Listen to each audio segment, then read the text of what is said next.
Hello दोस्तों, कैसे हैं आप दोस्तों। इसके पहले वाले वीडियो में हमने पढ़ा था अवयवों का योग, ठीक है। आप लोगों ने देखा उसे, शायद आप क्वेश्चन लगाए होंगे, बुक से लगा ले गए होंगे, कहीं कोई प्रॉब्लम नहीं हुई होगी, ठीक है दोस्तों। अब आगे हम पढ़ेंगे अवयवों का घटाना, ठीक है ना। अवयवों का घटाना मतलब सब्सट्रैक्शन ऑफ मैट्रिक्स। क्या आप सीखेंगे आज हम? सब्सट्रैक्शन ऑफ मैट्रिक्स, ठीक है। अवयवों का घटाना,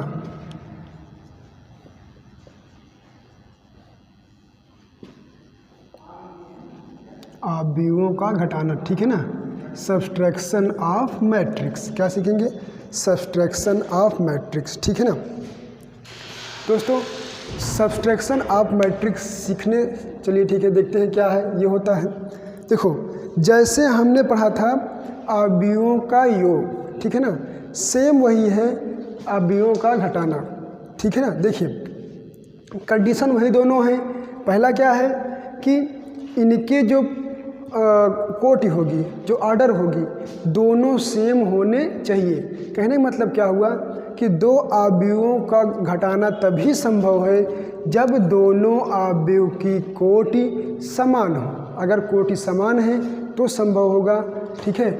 और दूसरी कंडीशन क्या है कि जब इनके अवयवों को हम घटाते हैं तो हमेशा संगत अवयव के साथ घटाएंगे, ठीक है ना।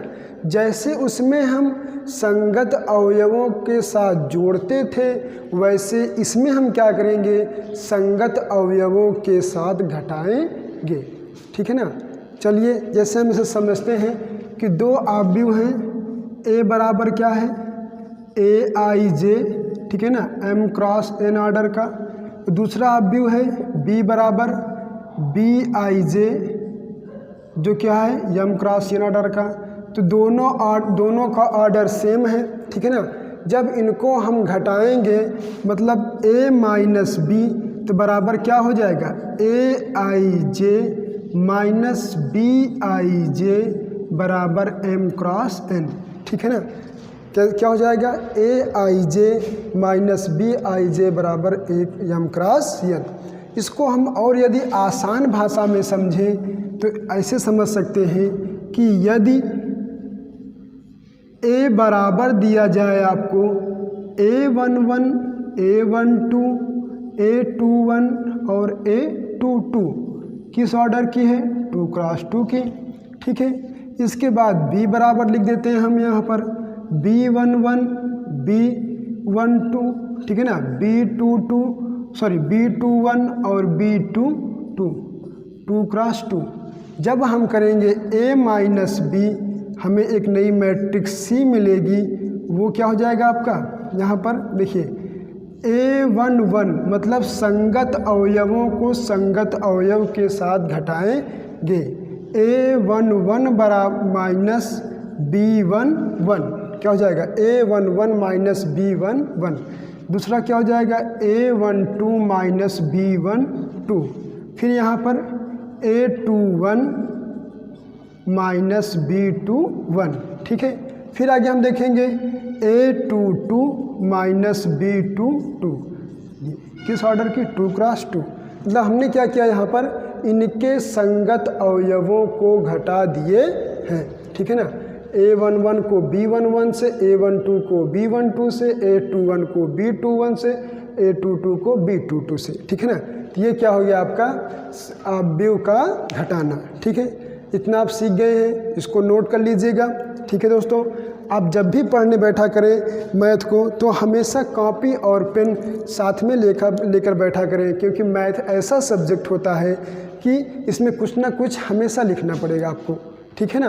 तो अगर आप उसके विशेष पॉइंट लिखते चलेंगे तो कभी भी अगर आपको कोई प्रॉब्लम होगी तो आप उस नोट्स को खोल कर देख लेंगे तो आपकी प्रॉब्लम का जो सोल्यूशन वो हो जाएगा, ठीक है ना। चलिए देखते हैं आगे, इसको आप नोट कर लेंगे, ठीक है ना।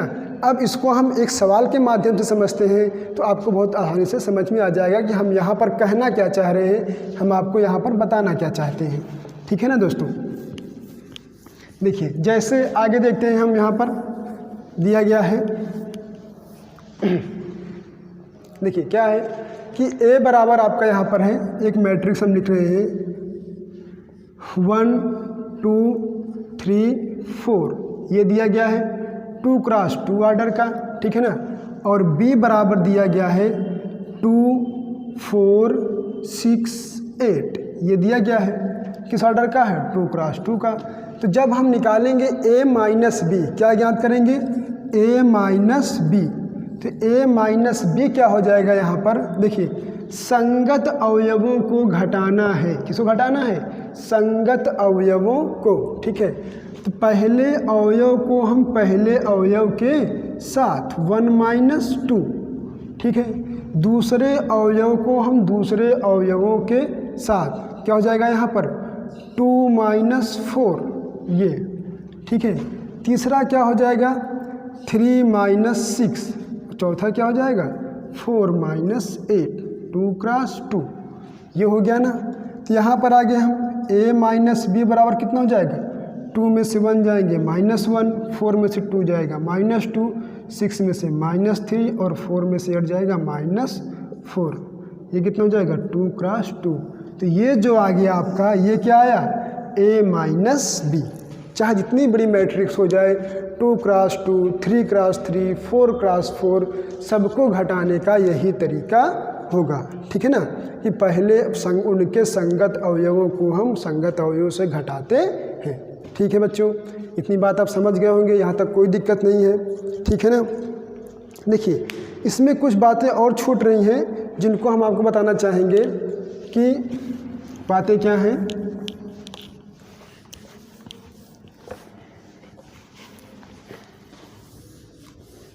देखिए ज़्यादा विस्तार से हम उस पर चर्चा नहीं करेंगे, ठीक है ना। हाँ, इतना आपको हम उसके जो विशेष बातें हैं वो आपको हम बताना चाहेंगे। देखिए इसमें कैसे, जैसे आव्यूह के योग की कुछ प्रॉपर्टियाँ होती हैं, पिछले वीडियो में बताए नहीं थे, आव्यूह के योग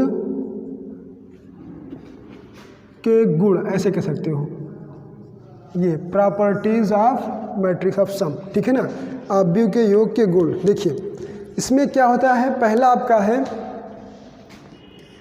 कम्यूटेटिव लॉ। क्या होता है, कम्यूटेटिव लॉ, जिसको हम बोलते हैं क्रम विनिमय का नियम, क्रम विनिमय का नियम, ठीक है, जो क्या होगा आपका कम्यूटेटिव लॉ, कम्यूटेटिव लॉ, ठीक है ना। ये क्या होता है कि अगर दो आव्यूह दिए गए हैं, ठीक है ना, यदि हम उनके क्रम को उलट देंगे, क्रम को उलटने का मतलब क्या है कि यदि हम ऐसे लिखें, पहले a प्लस बी, मतलब एक आव्यूह a है, एक आव्यूह b है, ठीक है ना। अगर हम दोनों का योग कर रहे हैं, ठीक है, a प्लस बी, और यदि इसे क्रम को हम उलट दे रहे हैं तो इनमें कोई भी अंतर नहीं आएगा, चाहे हम a प्लस बी करें, चाहे हम b प्लस a करें, इनमें कोई भी अंतर नहीं आता है, मतलब इनके मान में कोई भी अंतर नहीं आएगा। तो हम इसको ये कह सकते हैं कि आव्यूह के जो योग का नियम है ये क्रम विनिमय कम्यूटेटिव लॉ का पालन करता है, ठीक है ना दोस्तों। अब एग्जाम्पल लेकर आप इसको सॉल्व कर सकते हैं, ठीक है ना। दूसरा क्या है कि एसोसिएटिव, जिसे बोलते हैं साहचर्य, क्या बोलते हैं, साहचर्य, ठीक है ना, साहचर्य का नियम, जिसे हिंदी में इंग्लिश में क्या बोलेंगे, एसोसिएटिव लॉ, क्या बोलेंगे, एसोसिएटिव लॉ, ठीक है ना। उसमें क्या होते हैं, देखिए यदि 3 मैट्रिक्स है A B C, 3 मैट्रिक्स है, उसमें होता है कि A plus B plus C बराबर A plus B plus C, ऐसे। तो जो आव्यूह का योग होता है वो एसोसिएटिव लॉ, साहचर्य के नियम का पालन करता है। आप इसको एग्जाम्पल लेकर सॉल्व करेंगे, अगर नहीं आएगा आपका, ठीक है ना, तो आप कि कहीं गलती कर रहे हैं इसका मतलब, ठीक है ना, क्योंकि ये इसका पालन करता है, ठीक है। तो A प्लस बी प्लस सी बराबर कितना हो गया, A प्लस बी प्लस सी, ये ठीक है। इसके बाद बहुत सारे हैं, एडेंटीज लॉ हैं, ठीक है ना, और क्या बोलते हैं योज लॉ है, तो ये सब उसका पालन करता है। समझिए नहीं, तो ये बातें आपको उस दिन नहीं बताई गई थी, आज हम कहा आपको बता दें, ठीक है ना, छूट जा रहा था। चलिए इसके बाद हम आगे देखेंगे, ये था आव्यूह के योग। अब आप इसे समझ गए होंगे कि आव्यूह का जो योग होता है वो क्रम विनिमय का नियम का पालन करता है, साहचर्य के नियम का पालन करता है, इन्वर्स के नियम का, ठीक है ना, एडिटिव इन्वर्स के नियम का पालन करता है, इस तरीके से, ठीक है। अब आगे हम देखते हैं कि एक टॉपिक और इसमें बचा हुआ है जिसे कहेंगे अदिश गुणन। क्या होता है अदिश गुणन?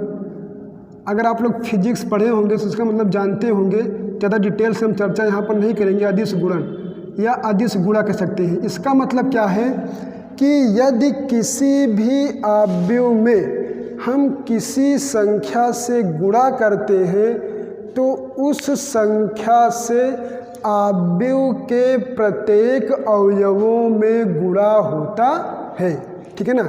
एक बार फिर ध्यान सुन लें, यदि किसी आव्यूह में हम किसी संख्या से गुणा करते हैं तो उस संख्या से आव्यूह के प्रत्येक अवयवों में गुणा होता है। जैसे एज एग्जाम्पल हम यहाँ पर समझेंगे, मान लो कोई आव्यूह ए है, क्या है, कोई आव्यूह ए है और अदिश क्या है, मान लो के है, क्या है, अदिश क्या है, के। यदि इस आव्यूह में हम के से गुणा कर दें, किससे गुणा कर दें, के से, के ए, और जो ये ए है ये किसके बराबर है, ए बराबर है ए आई जे, यम क्रॉस यन। इसका मतलब क्या हो जाएगा कि इस के से अब अवयव सभी अवयवों में गुणा हो जाएगा, इस तरीके से सभी अवयवों में गुणा हो जाएगा, ठीक है।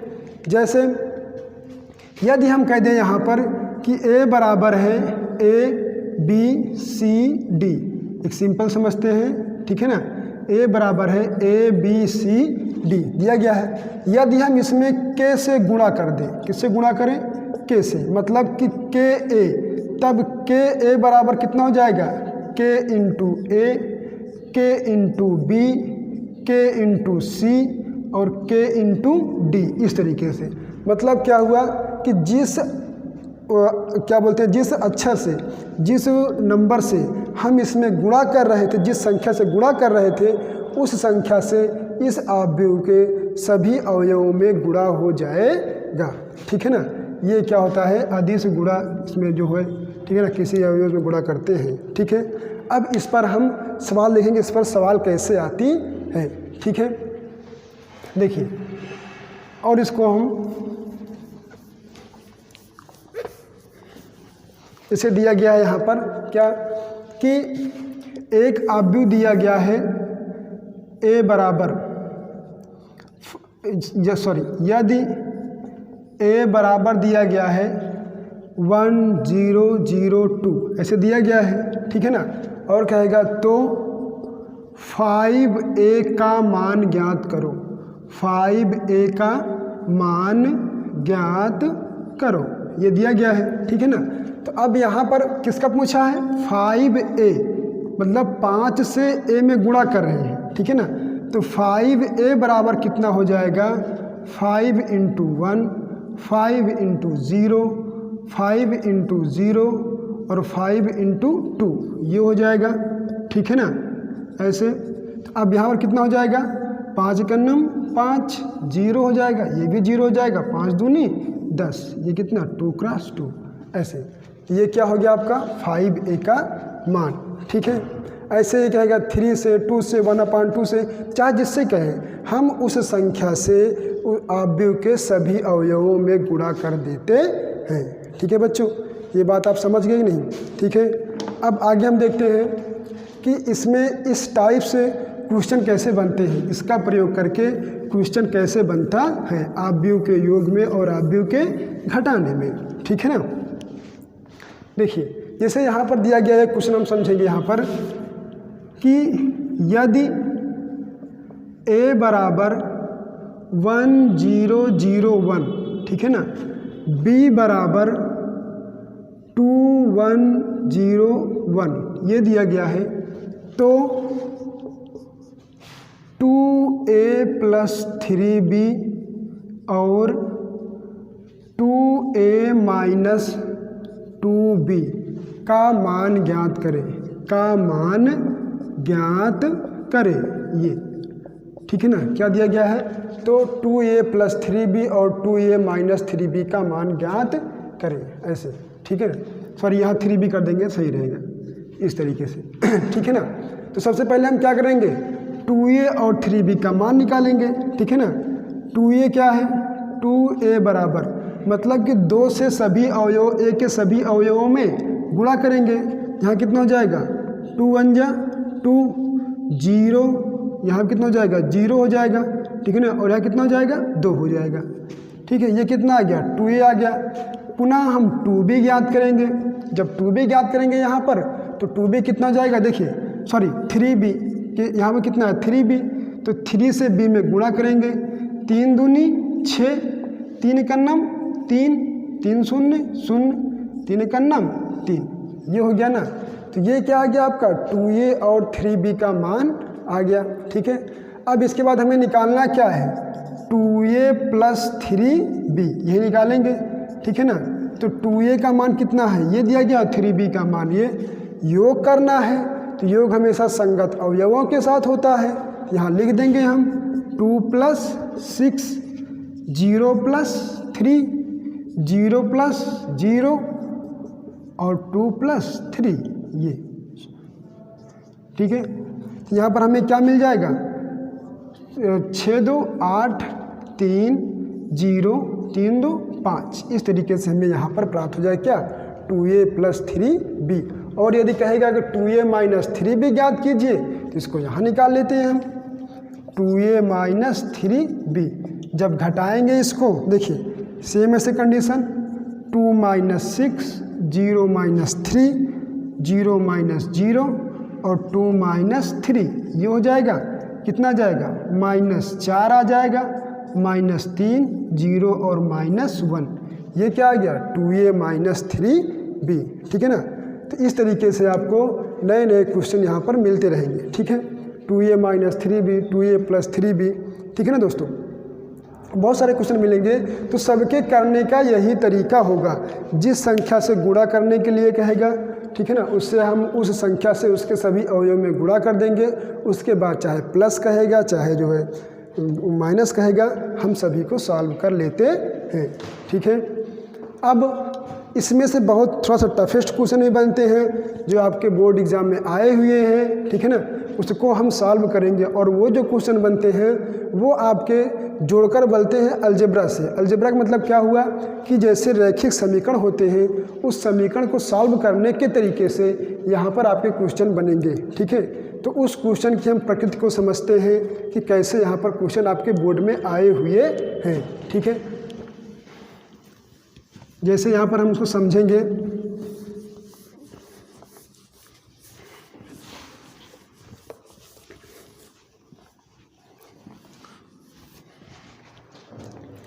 देखिए, चलिए ठीक है दोस्तों, अब जो अगला क्वेश्चन है जो थोड़ा सा बहुत लंबा टॉपिक जाएगा, तो हम क्या करेंगे, उस क्वेश्चन के बारे में आगे चर्चा करेंगे।